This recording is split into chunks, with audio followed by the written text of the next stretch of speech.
En manchette aujourd'hui, interdiction des feux à ciel ouvert dans la région et pété de terre de la maison des aînés à Macamic. Le TVA Nouvelle Midi commence maintenant.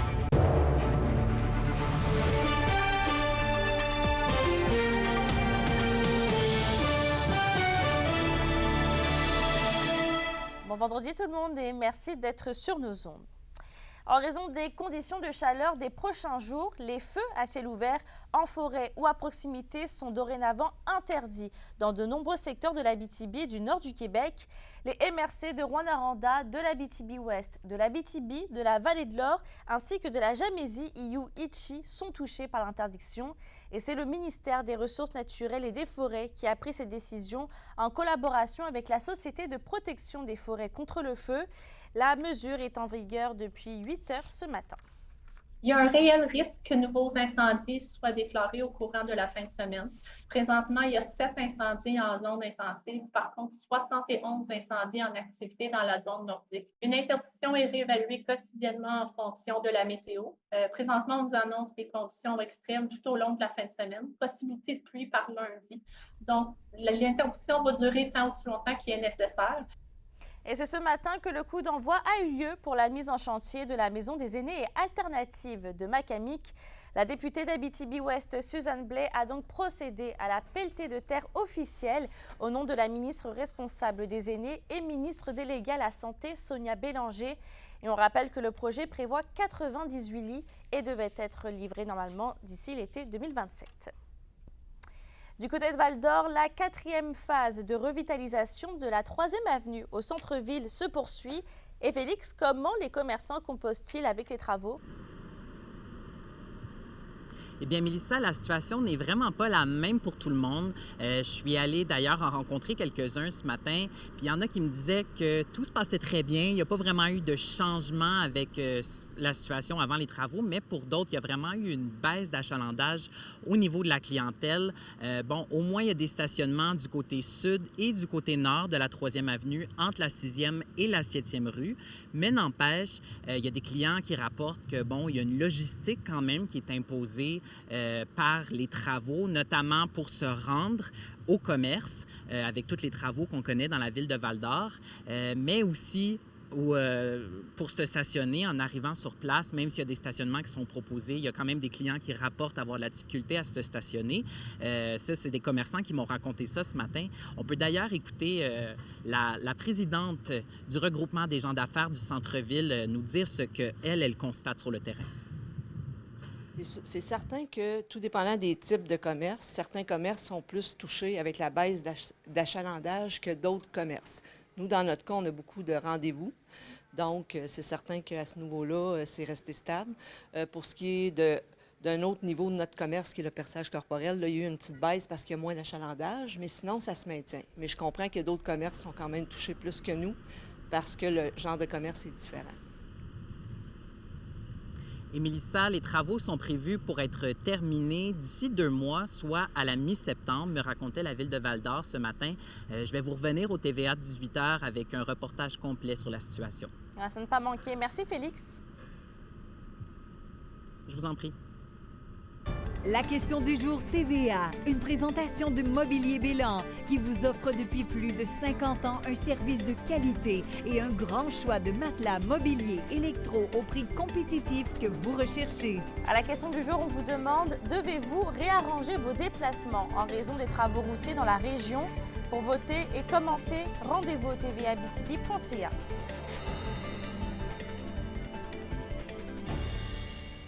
La Société d'aide au développement des collectivités d'Abitibi-Ouest lance un projet de table bioalimentaire en Abitibi-Ouest. Et le but, c'est de renforcer la filière alimentaire locale, mais aussi de promouvoir les producteurs locaux. Plusieurs secteurs, tels que le secteur agroalimentaire, la restauration, l'hôtellerie et plusieurs autres sont visés par ce projet. Un sondage est actuellement en cours jusqu'au 21 juillet prochain afin de permettre aux différents secteurs d'exprimer leurs besoins spécifiques. L'idée avec la mise en place d'une table bioalimentaire en Abitibi-Ouest, c'est d'instaurer une dynamique qui est collaborative avec tous les différents acteurs là, sur notre territoire.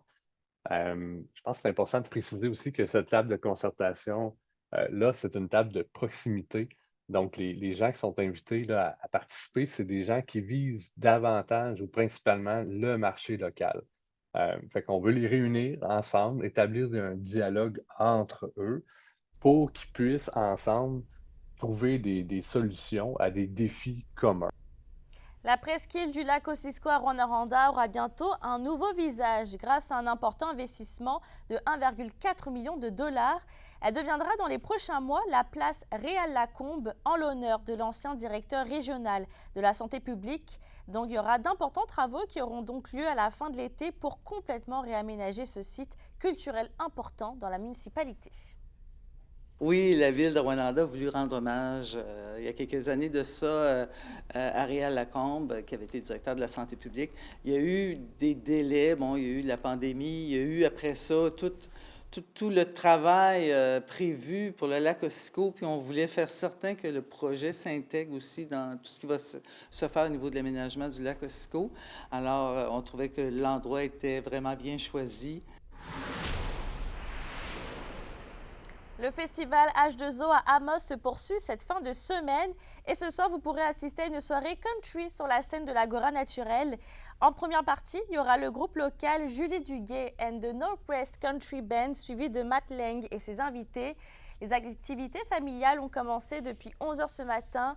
Plus d'une quarantaine d'activités gratuites sont offertes comme des jeux gonflables, une petite fermette, des jeux médiévaux et bien plus encore. Et pour les sportifs, il y a la course l'Express H2O qui sera ce dimanche à 7h30 pour courir le 5 ou le 10 km. Le club d'haltérophilie Héraclès de Rwanda reçoit ce week-end les championnats canadiens Master 2024 d'haltérophilie. Et c'est plus de 120 athlètes de partout au Canada, dont pas moins de 11 de l'Abitibi-Témiscamingue, qui se présenteront au cégep de Rwanda pour la compétition. Il y a des haltérophiles de 30 à 91 ans, dont plusieurs anciens champions. Et d'ailleurs, le club Héraclès a fait appel à la double médaillée olympique Christine Girard pour présider la compétition. En haltérophilie, on a l'ADN des haltérophiles. On est des bûcherons, des mineurs, du monde qui aime ça se comparer par la force. C'est dans notre ADN, ça. En fait, il y a beaucoup des athlètes master que j'ai compétitionné avec quand moi j'étais athlète. Donc, tu sais, de revoir le monde, de revoir les noms, de faire comme « Ah, c'est vrai que c'est une grande famille. » Donc, ça vraiment, c'est sans hésitation que j'ai dit oui, c'est un honneur. Puis je suis très, très fière de pouvoir avoir ce rôle-là. C'est un sport individuel, hein. Fait que même si on compétitionnait un contre l'autre, la vraie réalité, c'est qu'on compétitionne contre nous-mêmes. C'est encore plus vrai quand on est master. Donc, tout ce qu'on veut, c'est que tout le monde performe à son meilleur. Puis après ça, on regarde qui est le meilleur. Mais c'est ce sentiment d'entraide puis de communauté qui est vraiment important. Un tournoi de hockey d'une journée va être organisé le dimanche 4 août au Centre Anico Eagle de Val-d'Or. Et l'objectif est de préparer les jeunes joueurs entre 9 et 17 ans et de leur offrir du temps de glace avant leur camp d'évaluation respectif. Les hockeyeurs des catégories 3A, 2A, A, D1 et D2 vont être priorisés. L'événement va se dérouler sous la forme d'un tournoi de 4 joueurs contre 4 et le coût est de $50. L'organisation Game Shape Hockey prend toujours les inscriptions et déjà, il y a une cinquantaine de participants qui ont confirmé leur participation. Et d'ailleurs, ce n'est pas les seuls à se préparer pour la saison de hockey qui s'en vient. Félix Hulbacker est allé à la rencontre de jeunes hockeyeurs qui s'entraînent tout l'été à Val-d'Or. Reviens derrière le cône le plus possible. Un entraînement en force et en puissance, afin d'être au sommet de leur forme pour la saison de hockey. C'est 7 jeunes entre 16 et 21 ans qui se rendent au Centre athlétique des Chênes de Val-d'Or tôt le matin, 5 jours par semaine, pendant près de 2 mois. C'est un programme d'entraînement qui est vraiment centré sur le hockey. C'est pas pour devenir le plus gros nécessairement, mais pour être meilleur sur la glace. Donc, c'est sûr que d'apporter ces exercices-là à ma game, ça fait que je me sens plus explosif sur la glace, endurant plus longtemps. Donc, c'est sûr que c'est le best. Là. Pour ces jeunes, le jeu en vaut la chandelle. Je pense que c'est le même aussi qu'on peut arriver prêt en début de saison. C'est ça fait 8-9 ans que je m'entraîne ici l'été. Puis je retourne à Montréal pour mon début de saison. Puis je me sens toujours prête. Je me sens toujours prête à performer, en fait. Là, ouais. J'aime le hockey, c'est ma passion. Fait que je me dis que c'est juste bon pour moi dans ma vie. Puis à l'école, tout ça. Fait que moi, ça me pousse à continuer à m'entraîner. Là. Ça, c'est une des choses au hockey qu'il faut pas qu'on arrête, c'est le gym pendant l'été. Puis c'est important d'être là chaque matin, même si ça te tente un peu moins. Ici, rien n'est laissé au hasard. L'entraînement est conçu par groupe d'âge afin de maximiser les performances et rendre les joueurs confiants et prêts physiquement pour la saison. On travaille par phase. Des fois, c'est des phases de 2 semaines, des fois des phases de 3 semaines, dépendamment de la sorte de phase. Donc, on bâtit un programme à partir de ça. Puis ensuite de ça, on leur donne des sorties de course là, à faire par eux-mêmes. Chaque jour, on travaille quelque chose de différent. Le lundi, par exemple, c'est le bas du corps, mardi haut du corps, mercredi pliométrie, puis on y va comme ça, on avance dans la semaine là, avec des entraînements différents. Le propriétaire de la salle d'entraînement aime le dynamisme que ces jeunes hockeyeurs amènent dans son établissement. Bien, c'est la relève, hein? Il y a des très, très bons joueurs là-dedans, puis en collaboration avec Dynaform, qui à l'époque était Roger Boutin, qui est un ami à moi de longue date. Depuis quelques années, c'est Sean qui a pris la relève, son garçon. On espère toujours au meilleur rendement puis au meilleur développement de nos joueurs.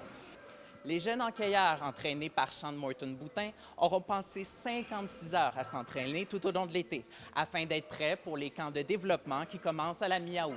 Félix Blacquière, RNC Nouvelles, Val-d'Or. Ah ouais, Félix. À la météo aujourd'hui, on le voit, le soleil qui est là pour l'instant parmi nous, donc ce sera ensoleillé dans la région.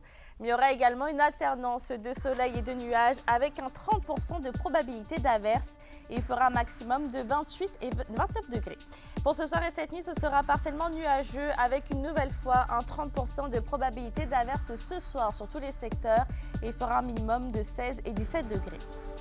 Merci d'avoir été avec nous ce midi. N'oubliez pas qu'on est sur YouTube et X, TV Abitibi-Témiscamingue. Si vous voulez aller voir ou revoir les reportages ainsi que les bulletins de nouvelles, évidemment, faites attention avec cette petite vague de chaleur. Hydratez-vous, faites attention à vos proches. Et sur ce, je souhaite de passer une belle journée et on se retrouve au TVA de 17h58.